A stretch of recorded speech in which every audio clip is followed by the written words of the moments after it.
شیخ عباس قمی، انہوں نے اپنا لائف اسٹائل ایسا بنا ہوا تھا کہ جیسا لگتا تھا کہ ان کے سامنے جنت ہے. کہتے ہیں کہ ان کے بچے کہتے ہیں کہ فجر سے 1 گھنٹہ پہلے روزانہ کھڑے ہو جاتے تھے بستر سے، وضو فرماتے تھے، نماز شب پڑھنے لگتے تھے. اس کے بعد نماز فجر کے اندر ٹائم ہوتا تھا، اس دوران وہ قرآن کریم کی تلاوت کرتے تھے، اور ایسے تلاوت کرتے تھے کہ سمجھ کر جب تلاوت کر رہے ہوتے تھے تو کبھی جنت کی آیتیں آتی تھی، کبھی جہنم کی آیتیں آتی تھی. ہم نے خود اپنے بابا کو روتے ہوئے دیکھا ہے، قرآن پڑھ رہے رو رہے ہیں. یہ میں کسی معصوم کا واقعہ نہیں بیان کر رہا، شیخ عباس قمی کا واقعہ بیان کر رہا ہوں. قرآن پڑھتے پڑھتے روتے تھے، اور پھر روتے روتے کبھی اذان کی آواز آتی تھی تو فجر کے لیے کھڑے ہوتے تھے، آداب فجر کے ساتھ، نافلہ فجر کے ساتھ فجر ادا کرتے تھے، اور پھر تعقیبات پڑھنے کے بعد پھر اپنی ضروریات زندگی اور جو پریکٹیکل لائف ہوتی تھی اس کو شروع کرتے تھے. اس کے بعد بھی وہ سوتے نہیں تھے، چاہے شہر والے سو رہے ہیں سونے دو، یہ موقع ہے، یہ گولڈن ٹائم ہے. اچھی بات ہے اگر سب سو رہے ہیں، ہمیں روڈز خالی ملیں گے، آسانی سے ہم سوچ سکتے ہیں، اپنی قوت تفکرہ کو استعمال کر سکتے ہیں، اور یہ بیسٹ موقع ہے کہ ہم ایسے موقع پر رزق پروردگار کو تلاش کریں. تو وہ اس طرح سے اپنا روٹین رکھتے تھے. کہتے ہیں کہ ہم نے اپنے والد کو 70 سال اسی روٹین کے مطابق دیکھا. فجر سے 1 گھنٹہ پہلے اٹھتے تھے اور مغرب عشاء کی نماز پڑھنے کے بعد کچھ دیر کے بعد سو جایا کرتے تھے تاکہ وہ ٹائم پر اٹھ سکیں. یہ ان کا روٹین بنا ہوا تھا، اس طرح سے ان کی زندگی گزر رہی تھی. کہتے ہیں جب ان کا انتقال ہوا تو ہم دونوں بھائیوں نے ارادہ کیا کہ ہم اپنے بابا کے لیے کوئی خدمت انجام دیں گے. دیکھیں ایصال ثواب کے اوپر بھی کبھی کبھار اعتراض ہوتا ہے. سنیے گا شیخ عباس قمی کے اس واقعے سے کہ ایصال ثواب کتنی امپورٹنٹ چیز ہے، اور میں انشاءاللہ روایات بھی پیش کرنے کی کوشش کروں گا. کہ جب میرے بابا کا انتقال ہو گیا تو ہم دونوں بھائیوں نے طے کیا کہ ہم ہر شب جمعہ مولا متقیان کے حرم میں زائرین کو پانی پلائیں گے. اچھا یہ بات میں کلیئر کر دوں کہ شیخ عباس قمی، نام ان کا قمی ہے، قم میں پیدائش ہوئی تھی لیکن ان کا انتقال ہوا تھا نجف میں. اور آج بھی ہم حرم امیر المومنین میں جاتے ہیں تو جوار مولا علی کے اندر جو قبریں موجود ہیں اس میں سے ایک قبر مبارک شیخ عباس قمی کی ہے.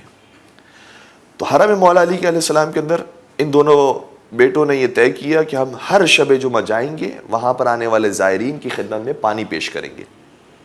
کہہ رہے ہیں یہ روٹین بن گیا ہمارا بھی. شب جمعہ آتی تھی، ہم جاتے تھے، سیراب کرتے تھے، مومنین کو پانی پلایا کرتے تھے.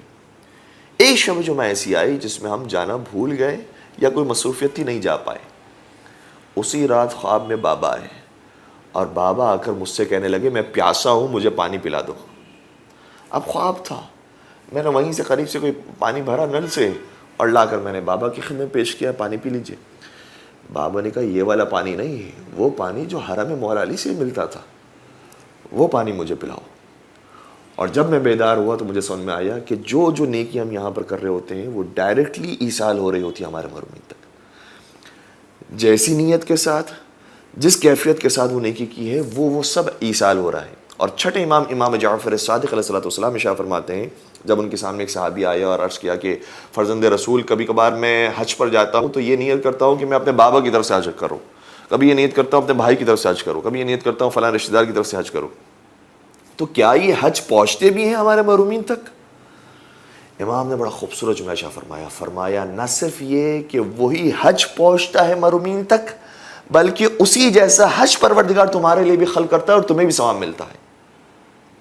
تو ایصال ثواب اتنی بڑی عبادت ہے کہ ہم خود بھی اس عبادت کا ثواب حاصل کر رہے ہوتے ہیں اور ہمارے مرحومین بھی اسی عبادت کا ثواب حاصل کر رہے ہوتے ہیں. پروردگار غفور و کریم ہے، اس کے خزانے میں کوئی کمی نہیں ہے. پروردگار اس طرح کی حج 1000 بھی پیدا کر سکتا ہے کہ 1000 مرحومین کو بھی وہ ثواب پہنچ جائے اور ہمیں بھی وہ ثواب پہنچ جائے. خدا کی کوئی کمی نہیں ہے. ہمارا خدا وسعت قلبی دیکھنا چاہتا ہے کہ ہم بھی دوسروں کے لیے کرنے کے لیے تیار ہیں یا نہیں ہیں. اور یہ بہت سارے واقعات کے اندر بات ملتی ہے کہ جیسے ہم نے عمل کیا ہوگا ویسے ہی وہاں پر پہنچے گا. علامہ محمد حسین طباطبائی کی زوجہ اپنی ساس کے مرنے کے بعد ان کے لیے ایصال کیا کرتی تھی. کوئی گھر میں دروازے پر سائل آ جاتا تھا تو ان کو صدقہ دیتی تھی اور یہ نیت کرتی تھی کہ یہ میری ساس تک بھی اس کا ثواب پہنچے. ایک دن علامہ محمد حسین طباطبائی کے خواب میں ان کی مادر گرامی آئی اور کہنے لگی کہ تمہاری بیوی نے آج میرا قبرستان میں بڑا مذاق اڑایا. کیوں؟ کیا اس لیے کیونکہ انہوں نے جو کھانا مجھے صدقے کا بھجوایا وہ چاول ٹب کے اندر بھجوائے، جو حمام میں ٹب استعمال ہوتے ہیں اس کے اندر بھجوائے. تو اب یہ بڑے چونک گئے کہ ایسے کیسے ہو سکتا ہے کہ ٹب کے اندر آپ کو وہ صدقہ پہنچا ہو. بیدار ہوئے. بیدار ہونے کے بعد اپنی زوجہ سے سوال کیا کہ کل جو سائل آیا تھا اس کو تم نے کیسے کھانا دیا اور کیا کیا تم نے اس کے ساتھ؟